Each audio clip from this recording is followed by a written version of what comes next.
నియోజకవర్గంలో 11,291 ఓట్లని తొలగించాలని ఎవరైతే వైఎస్ఆర్ కాంగ్రెస్ పార్టీ సానుభూతి పరులు ఉంటారో ఆ ఓట్లని తొలగించాలని చెప్పి ఈరోజు ఆన్లైన్లో తెలుగుదేశం పార్టీ నాయకులు అప్లై చేయడం జరిగింది.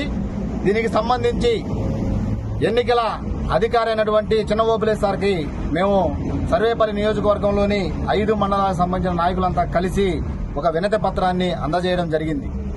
ఏదైతే వైఎస్ఆర్ కాంగ్రెస్ పార్టీయా తెలుగుదేశం పార్టీయా అనేది కాకుండా సమగ్రమైన నిష్పక్షపాతంగా విచారణ జరిపి ఎవరైతే ఓటరు ఉన్నారో ఆ ఓటరు యొక్క అంగీకారంతో ఆ ఓటుని తొలగించాలి.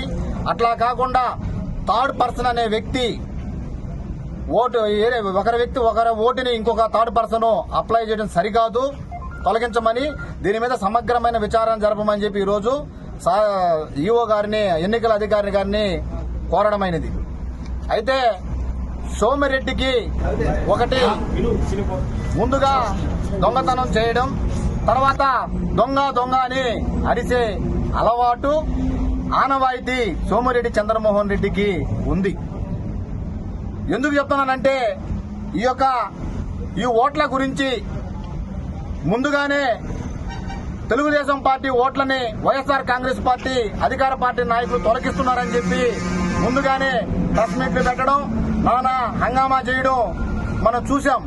ఈరోజు వాస్తవ పరిస్థితులు చూస్తే వైఎస్ఆర్ కాంగ్రెస్ పార్టీ ఓట్లని తెలుగుదేశం పార్టీ వాళ్ళు తొలగించాలని చెప్పి చూస్తున్నారా, తెలుగుదేశం పార్టీ ఓట్లని వైఎస్ఆర్ కాంగ్రెస్ పార్టీ వాళ్ళు తొలగించాలని చూస్తున్నది దీనిని బట్టే అర్థమవుతుందని చెప్పి సందర్భంగా తెలియజేస్తున్నా.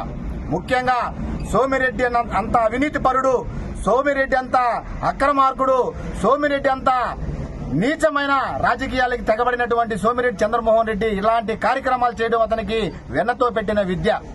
వాటిల్ని ఎదుడోరి మీద రుద్దడం అతనికి చిన్నప్పటి నుంచి అది అలవాటుగా మారిపోయింది. కాబట్టి దీనిని జనాలకి ఒక అభూత కల్పనగా సృష్టించి అధికార పార్టీ నాయకులు చివరికి ఓటర్ల జాబితాలను కూడా తారుమారు చేస్తారని చెప్పి ఒక సంకేతం జనాలకు పంపించే విధంగా ఇటువంటి కార్యక్రమాలకి తెగబడ్డాడని చెప్పి వీటిని బట్టి మీకు అర్థమవుతుందని చెప్పి సందర్భంగా తెలియజేస్తున్నాం.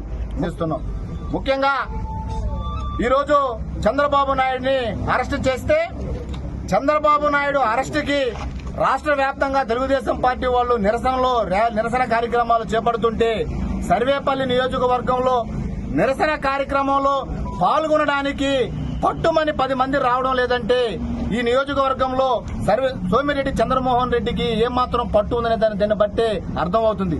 మరి ఎంత నీచంగా తయారైపోయారంటే చివరికి వాళ్ళు ఒకరోజు రైతు దీక్ష అన్నారు, ఒకరోజు ఎస్సీ ఎస్టీల దీక్ష అన్నారు, ఒకరోజు విద్యార్థుల దీక్ష అన్నారు, ఒకరోజు మహిళల దీక్ష అన్నారు.